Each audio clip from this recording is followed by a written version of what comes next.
একদম ধ্বংস হৈ যাব সবেই ক'ব লাগে যে 5 লাখ টকা দিম বুলি আপুনি কৈ থৈ গ'ল এতিয়া ইলেকশ্যন হৈ গ'ল কেলে দিবলৈ অহা নাই বিনা পানী নিশ্চিন্ন হৈ যোৱাৰ পাছত আমি বিনা পানী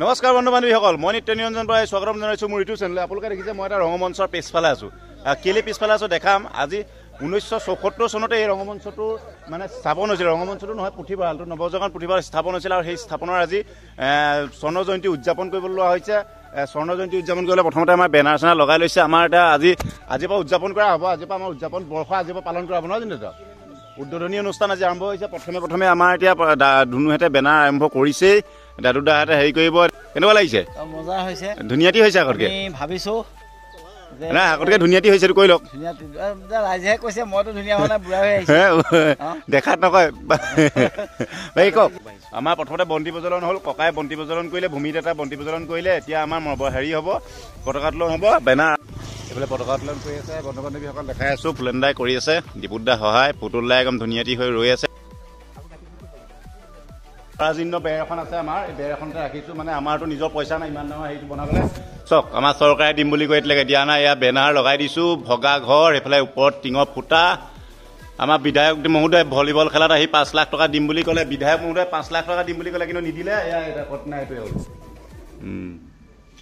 এইটো ভিডিঅ'টো কোনো ব্লগ নহয় আমি ব্লগত বনাইছোঁ কাকডোঙা ৰাইজে জানক মোৰ ভিডিঅ' যোগে মই আকৌ এইটো কৈছোঁ দেই ভিডিঅ' প্ৰমাণ আছে বিধায়ক মহোদয়ে ফুটবল খেলাত একদম খুব গৰ্বেৰে কৈছিল যে 5 লাখ টকা দিম ৰংগমঞ্চত শিক্ষা হ'ব 5 লাখ টকাত বা একোৱেই নহয় গোটেই পেলাই টিঙত সেয়া ফুটা জিলিকি আছে এইয়া চন্দ্ৰ জিলিকি আছে বেয়া এই বগলী এটা আছে বগলী এটা দেখাই দিছোঁ বগলী এই বগলী সেইটো বগলী দেখাই দিছোঁ আমাৰ দীপুদা আছে দীপুদা এতিয়া ভিডিঅ'টো আছিলে দীপুদা কি হ'ল প্ৰথম ৰংগমঞ্চ নে প্ৰথম কাকত বৃহত্তৰ কাকডোঙা অঞ্চলৰ প্ৰথমটো পুথিভঁৰাল আমি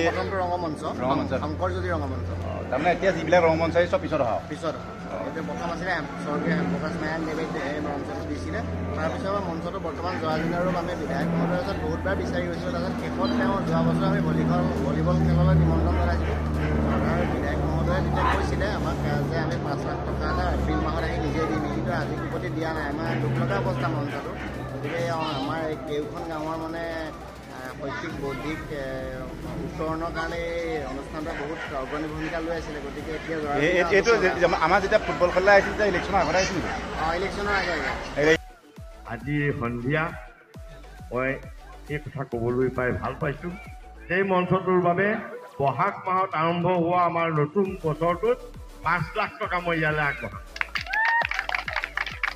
আৰু সেই 5 লাখ টকা চেকখন দিবলৈ মই নিজে ইলেকশ্যনৰ আগে আহি যে 5 লাখ টকা দিম বুলি আপুনি কৈ থৈ গ'ল এতিয়া ইলেকশ্যন হৈ গ'ল কেলে দিবলৈ অহা নাই কিন্তু বিচাৰ্যৰ বিষয় হয় নহয় আমি ভাবিছোঁ তেওঁ দিব কিন্তু ইলেকশ্যনৰ আগতে কৈ থৈ গ'ল এতিয়া ইলেকশ্যন কেইবছৰ এতিয়াও আমি বিধায়ক মহোদয়ক অনুৰোধ জনাইছোঁ অতি সোনকালে আমাৰ দিয়ক আপুনি দিয়ক আমাৰ কাকডোঙা অঞ্চলৰ গৌৰৱ ফুলেন্দ্ৰনাথ বৰা কিতাপে পত্ৰে আপোনালোকে অসমৰ বিভিন্ন ৰাজ্যৰ মানুহে সৰু ল'ৰা ছোৱালীয়ে জানে ধেৰ বিভিন্ন সাধু লিখিছিলে ফুলেন কুমাৰ বৰা নামটো জানে মানুহজন চিনি নাপায় মানুহজন এজন দেখাই দিছোঁ এইজন এতিয়া কওকচোন আপুনি ইয়াতে আছে লিখা মেলা কৰি আছে ৰংগমঞ্চটোৰ বিষয়ে পুথিভঁৰালটোৰ বিষয়ে আপুনি আৰম্ভণি পৰা কওক উৎপত্তি কেতিয়া কেনেকৈ কৰিছিল কি কথা কওক আমি 1974 চনৰ 28 জানুৱাৰীত ইয়াত খুটা পুতিছিলোঁ তাৰপাছত আমি বিভিন্ন অনুষ্ঠান প্ৰতিষ্ঠান কৰিলোঁ আৰু এই ৰংগমঞ্চটো 1997 চনত আমি প্ৰতিষ্ঠা কৰিছিলোঁ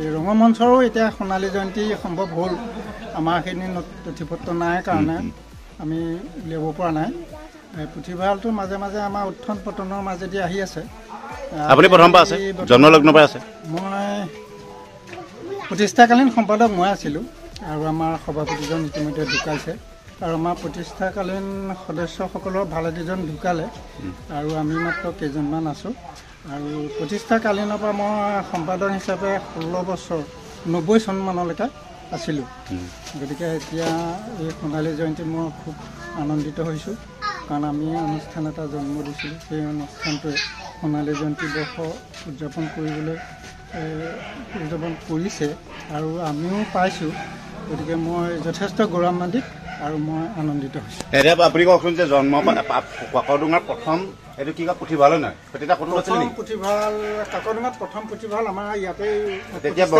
বনাওঁতে কিবা অসুবিধাৰ সন্মুখীন হৈছিল নহয় তেতিয়া দিনত আমিতো নাজানো। তেতিয়া দিনত আজিৰ দিন নিচিনাকৈ তাৰমানে পুথিভঁৰালৰ প্ৰতি অনাস্থা নাছিল।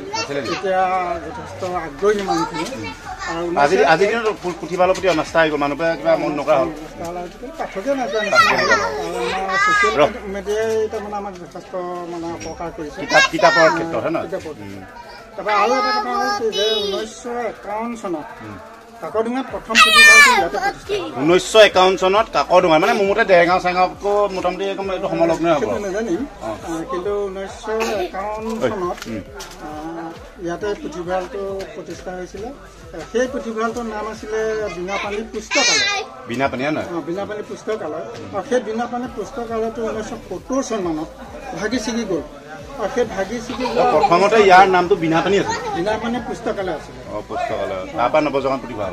তাৰপিছত আপোনাৰ 70 চনত যেতিয়া এই পুথিভঁৰালটো নিশ্চিন্ন হৈ গ'ল তেতিয়া আমি কেইজনমান যুৱক ওলাই আহিলোঁ। ওলাই আহি পেলাই এই পুথিভঁৰালটো আমি সেই বীণাপানী পুস্তকালয়টোৱে জন্ম দিব খুজিছিলোঁ। কিন্তু আমাক ভালেকেইজনে ক'লে যে বীণাপানী পুস্তকালয় নালাগে, তোমালোক নতুনকৈ ওলাই হৈছা, তোমালোকৰ এই জাগৰণটোক তোমালোকে নৱজাগৰণ নাম দি তোমালোকে এটা পুথিভঁৰাল। সেইকাৰণে নৱজাগৰণ হ'ল। সেইকাৰণে আমাৰ নৱজাগৰণ হ'ল যে বীণাপানী নিশ্চিন্ন হৈ যোৱাৰ পাছত আমি বীণাপানীকে বিচাৰিছিলোঁ, কিন্তু আমাক বয়োজ্যেষ্ঠসকলে ক'লে যে বীণাপানী নালাগে, তোমালোক যেতিয়া নতুনকৈ ওলাই আহিছা গতিকে তোমালোকে নতুন এটা পুথিভঁৰাল সৃষ্টি কৰা আৰু নামটো নৱজাগৰণ দিয়া। আৰু সেই নৱজাগৰণৰ যোগেদি আমি এটা বৃহৎ জাগৰণ সৃষ্টি কৰিবলৈ সমৰ্থ হ'লোঁ।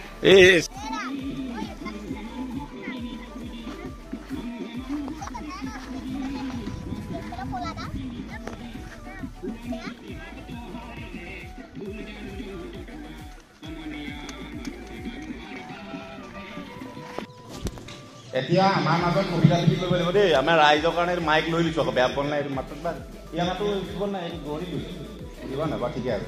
এতিয়া আমাৰ এই অসমীয়া ছোৱালীয়ে কবিতা লিখি কৰিব লাগিব। কি নাম তোমাৰ? উঠিয়া উঠিয়া একদম উঠি আহিব লাগিব। নামটো কৈ লোৱা।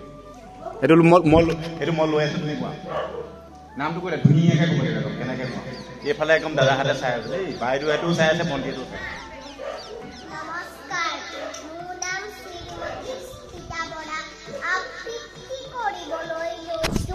কবি ডক্টৰ নিৰ্মল প্ৰভা বৰদলৈ দ্বাৰা ৰচিত কবিতা বেবেৰী বাং।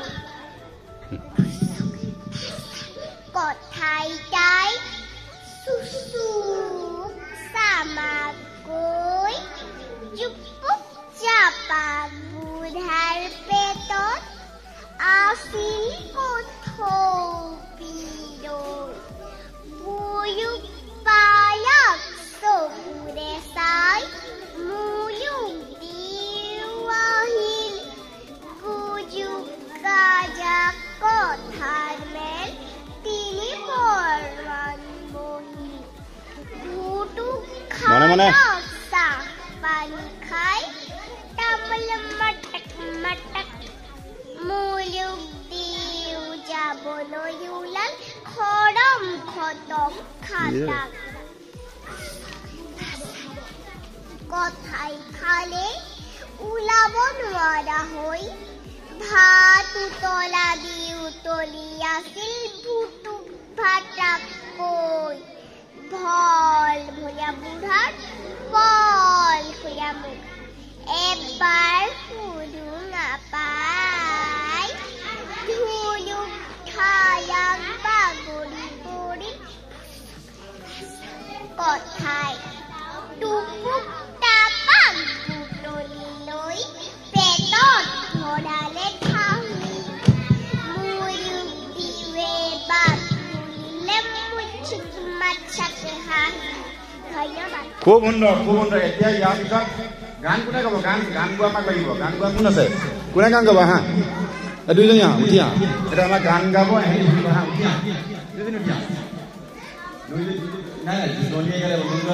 কোনে নেগা?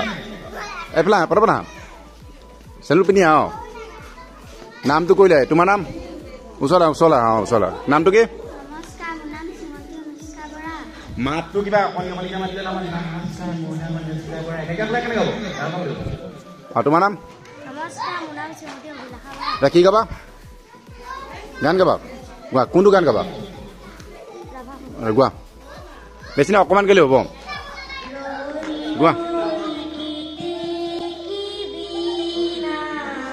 চবেই ক'ব লাগে আকৌ গোৱা গোৱা চবেই গোৱা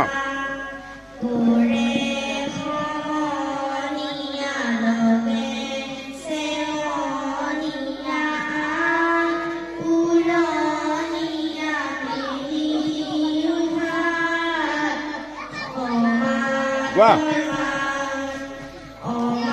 মাতটো ওলোৱা নাই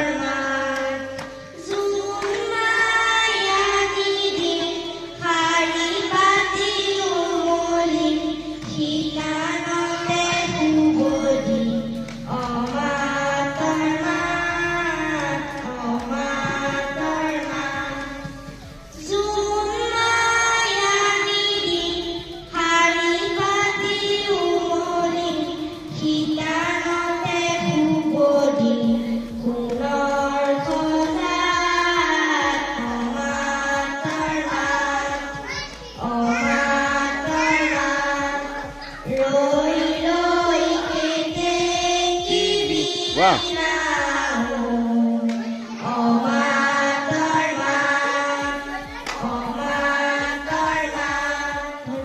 বঢ়িয়া খুব সুন্দৰ এতিয়া তালি কোনে বজাব তালিটো বজাব লাগে ন তালিটো নবজায় এতিয়া কোনোবাই ভাওনা বচন কৰিব পাৰা নি কোনে পাৰা নি ভাওনা বচন কোনে শিকিব পাৰে নি ৰুদ্ৰমণিয়ে নাজানে ই কি ক'ব ই অকণি কিনমিল লোৱাতে কি ক'ব ই এইফালে চোৱা কিবা গাবা নাই এইফালে উঠিয়া কি গাবা মাজৰ দাঁতটো ই কৈ দিয়া এই দাঁতটো নাই কি হ'ল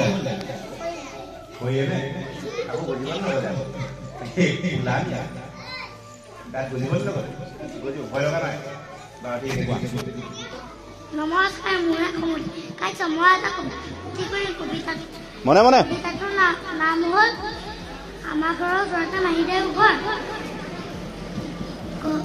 কবি নিমন্ত্ৰণ ঘৰলৈ যোৱা এইফালে আহিলো কোন হৈল অকণমান গোৱা আমাৰ ঘৰৰ ওচৰতে মাহীদেউৰ ঘৰ মাহীদেউৰ পুতলাতে হ'ল এদিন জ্বৰ আনি লগা জ্বৰ ডক্তৰ মাহীদেউৰে ক'লে ডক্তৰ আনিবলৈ দেদাল দি দিলে দুৱাৰত ডক্তৰে কৰে বই খাই কৰে বঢ়িয়া হ'ব নাচিবা কিন্তু গা উঠ দে গা উঠ দে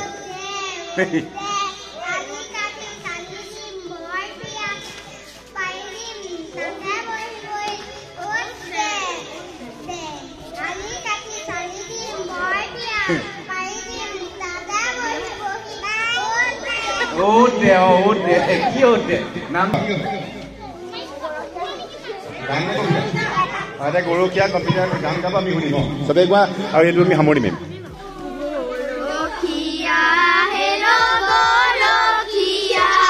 চবেই গোৱা চব গোট খাই লওক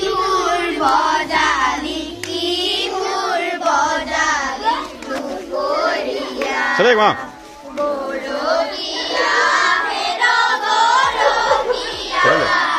লাইন